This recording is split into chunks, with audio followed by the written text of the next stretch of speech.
October 2021, I moved into an old house in Salem, Massachusetts with my fiancée, Megan. We'd found the place on short notice, and while it wasn't perfect, it was affordable and had plenty of space.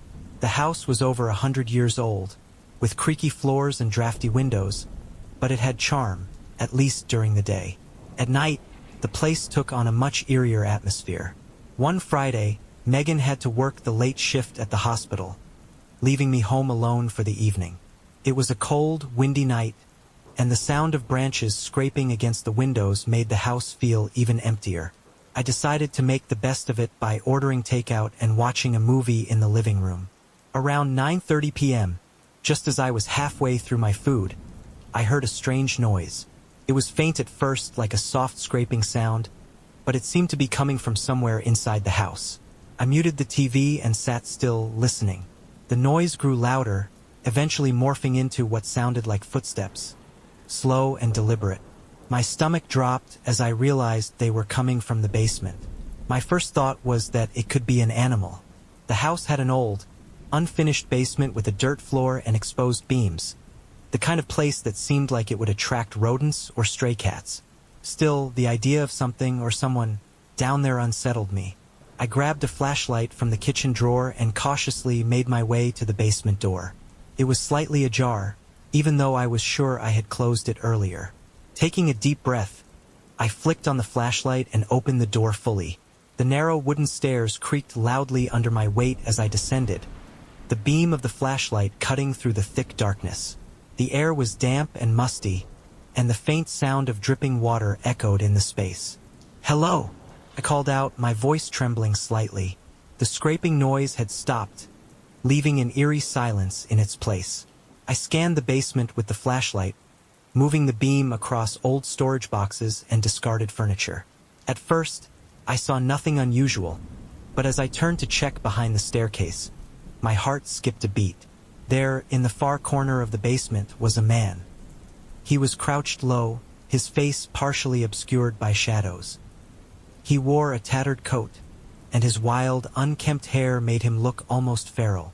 His eyes glinted in the flashlight's beam, and for a moment, we just stared at each other in stunned silence.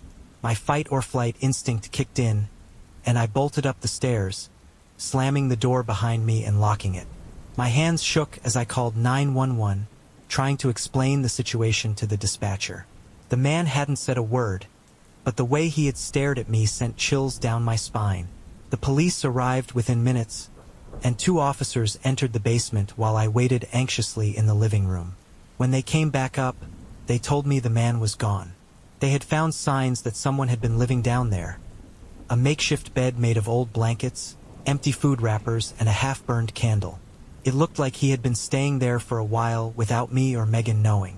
The officers searched the area around the house but couldn't find him. They told me to keep the basement door locked and suggested I install better security measures. Megan was horrified when she came home and heard what had happened. We decided to have the locks changed and sealed off the basement door entirely with a heavy deadbolt. For weeks, I couldn't shake the feeling of being watched. Every time I heard a creak or a thud in the house, my mind went back to that man in the basement. Eventually, we moved out of the house, unable to fully relax in it after that experience. To this day, I wonder who he was and how long he had been living down there. The idea that someone could be hiding just below your feet, silently observing, is a fear I'll never forget. In November 2022, I moved into a modest 2-story house in Burlington, Vermont, with my younger brother, Kyle. The house was a duplex, with separate living spaces and kitchens for each floor. Kyle preferred the downstairs apartment closer to the driveway, while I took the upstairs unit. He was often away at his girlfriend's place, about 30 miles away, which left me home alone more often than I liked. At 31, I didn't think being alone in a house at night would bother me, but sometimes it did. The quiet creaks of an older house and the shadows cast by passing cars often made me feel uneasy. One evening, Kyle texted to say he'd be staying at his girlfriend's for the weekend. I settled in for a quiet night, deciding to watch an old horror movie on the couch.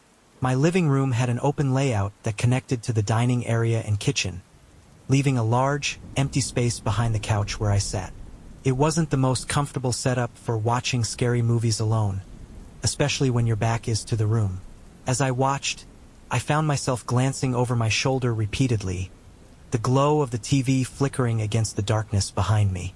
The atmosphere made me feel on edge, even though I tried to tell myself it was silly. After the movie ended, I brushed my teeth, locked all the doors, turned off the lights, and went to bed. I was asleep for about 2 hours when something woke me.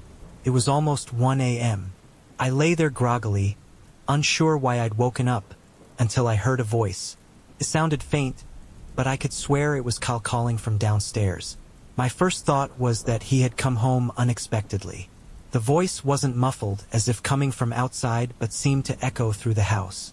Still half asleep, I stumbled out of bed, walked to the hallway, and turned on the light. As I made my way through the living room, the voice called again, louder this time. "Chris." It was unmistakably Kyle's voice. Confused but not alarmed, I headed toward the stairs, calling back, "What is it, Kyle?" I descended into the dark foyer, fumbling for the light switch but unable to find it. The grogginess made everything feel surreal. The voice called again, this time from deeper inside Kyle's apartment.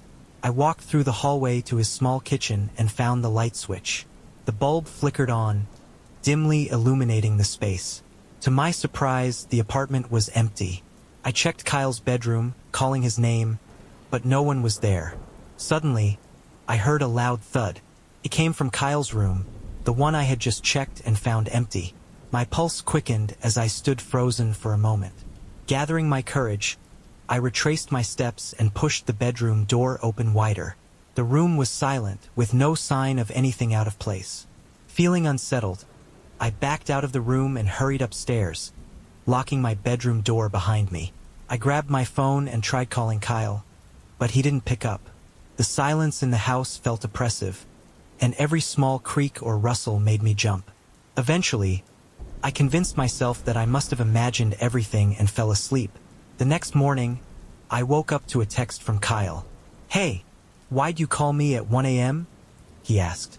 My stomach sank as I replied, "I thought you were home last night. Were you not here?" His response came quickly, "No, I've been at Sarah's place all weekend." "Why?"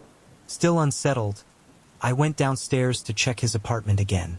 The room looked exactly as I'd left it the night before, except now, I noticed something strange. A faint indentation on the carpet near his bed, as if something heavy had fallen there. There were no objects on the floor, and nothing seemed out of place. To this day, I can't explain what I heard that night. Was it a vivid dream? A trick of the mind? Or something much darker? I prefer to believe it was my imagination, because the alternative is too terrifying to consider.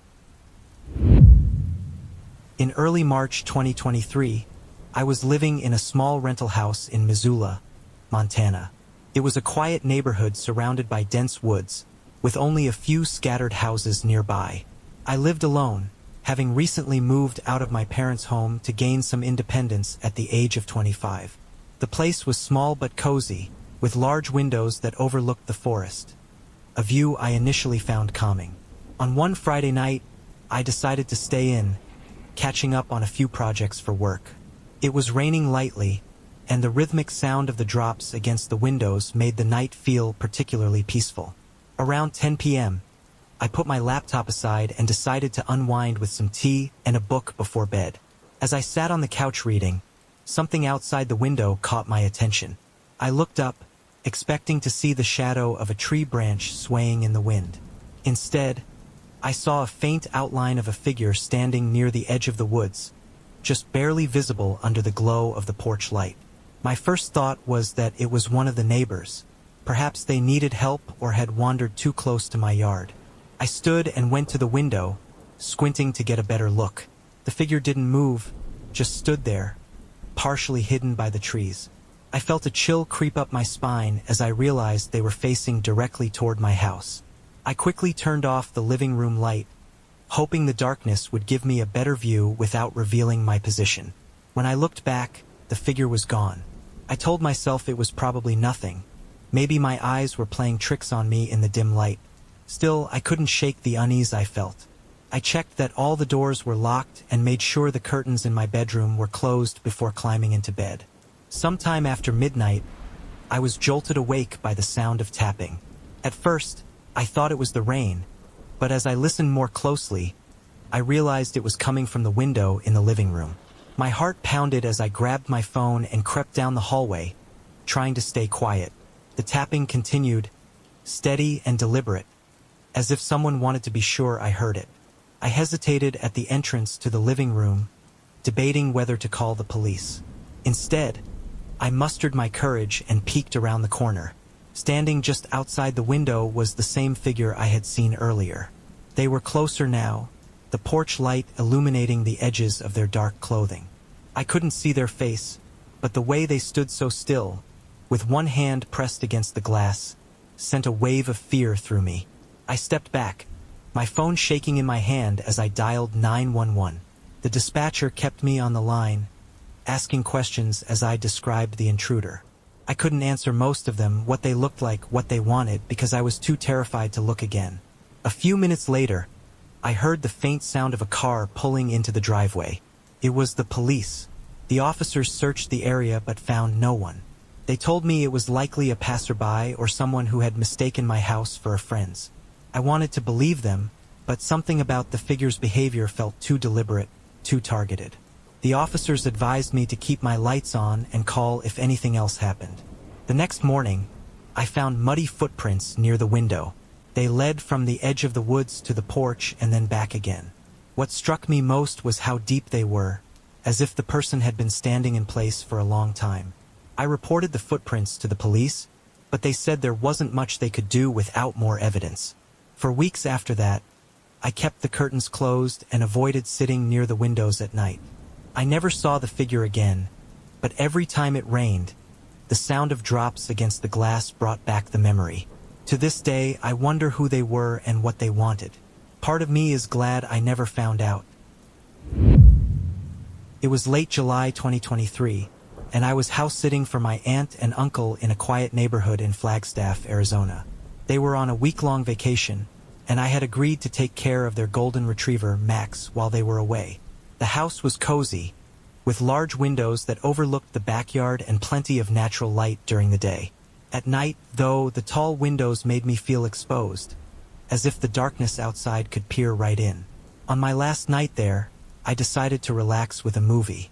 The house was quiet except for the occasional sound of Max shifting in his bed near the fireplace. Around 10 p.m., I paused the movie to grab a drink from the kitchen. As I passed by the living room window, I glanced outside and froze. A figure stood near the edge of the backyard, partially obscured by the shadows of the trees. At first, I thought it was just a neighbor passing through or someone walking their dog, but the figure wasn't moving. They were just standing there, facing the house, as if they were watching me. I tried to brush it off, telling myself it was probably nothing.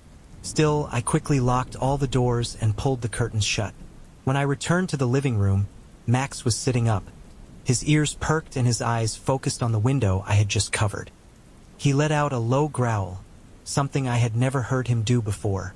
I turned off the lights and peeked through a gap in the curtains, my heart pounding. The figure was gone. Trying to calm myself, I sat back down and restarted the movie, but I couldn't focus.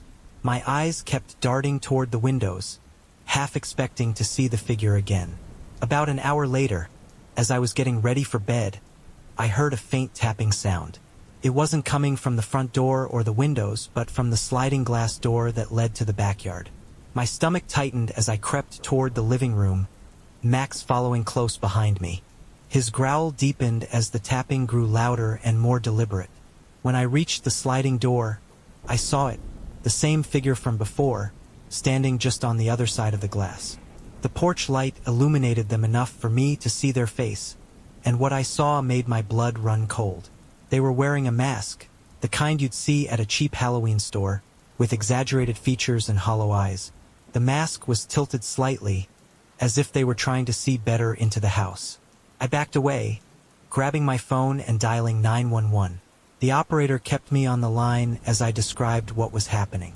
The person outside didn't move, they just stood there, staring through the glass. When I told the operator about the mask, she assured me that officers were on their way. A few minutes later, I heard the sound of sirens in the distance. As soon as the flashing lights appeared, the masked figure turned and bolted into the woods behind the house. The officers searched the area but found no sign of them.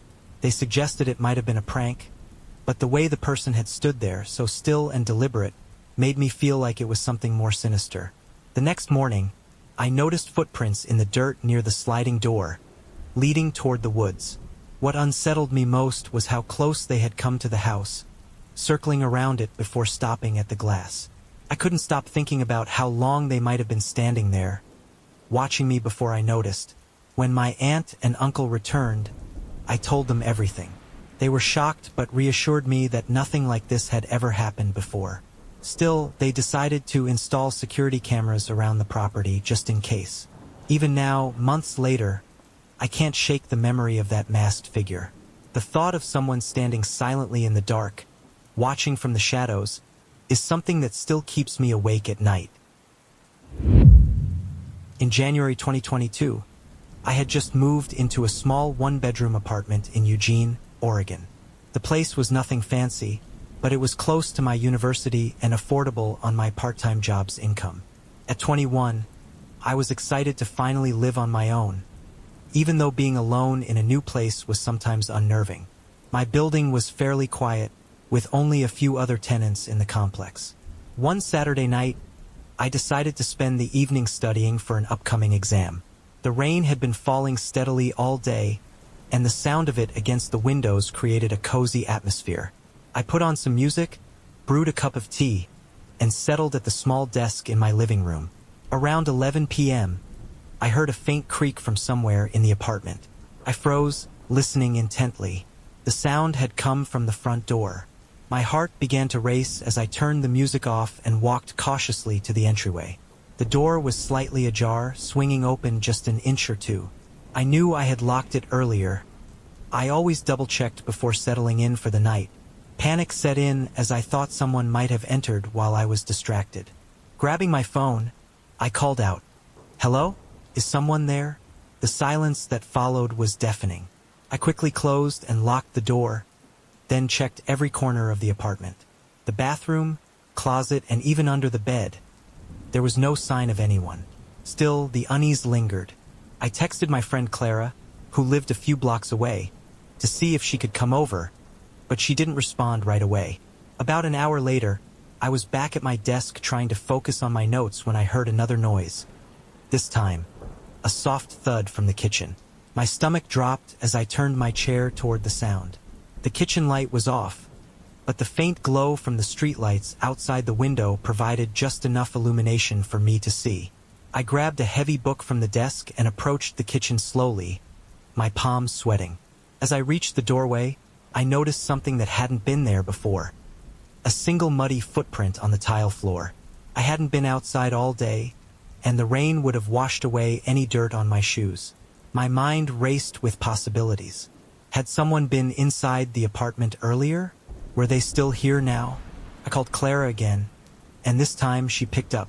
"I think someone's in my apartment," I whispered. She told me to stay put and call the police immediately. I dialed 911, my hands trembling as I explained the situation to the dispatcher. They assured me that an officer would be sent over as soon as possible. While I waited, I sat on the couch clutching the book, my eyes darting to every shadow and dark corner. I tried to listen for any further sounds, but the rain outside made it difficult to hear anything clearly. When the police arrived, they searched the apartment thoroughly but found no one. The officer pointed out that the lock on the front door was a little loose and suggested it might not have latched properly, allowing it to swing open in the wind. As for the footprint, they had no explanation other than that it might have been tracked in by someone earlier in the day without my noticing. The officers left after making sure the apartment was secure, but I couldn't shake the feeling that something was off. I stayed up the rest of the night, too scared to sleep. The next morning, I decided to take another look around the apartment in daylight. That's when I noticed the second footprint, this one on the carpet near my bedroom door. It was faint but clearly visible, as if someone had stood there for a moment before retreating. A chill ran down my spine as I realized that whoever had left it must have been inside while I was home. I reported the new footprint to the police, but without any other evidence, there wasn't much they could do. I replaced the lock on my door that same day and started keeping a chair wedged under the handle at night for extra security. Even now, I can't explain what happened that night or how someone could have entered without me noticing. Living alone was supposed to be a step toward independence, but after that experience, it took me months to feel safe in my own home again. Every creak, every shadow still makes me wonder if I'm truly alone.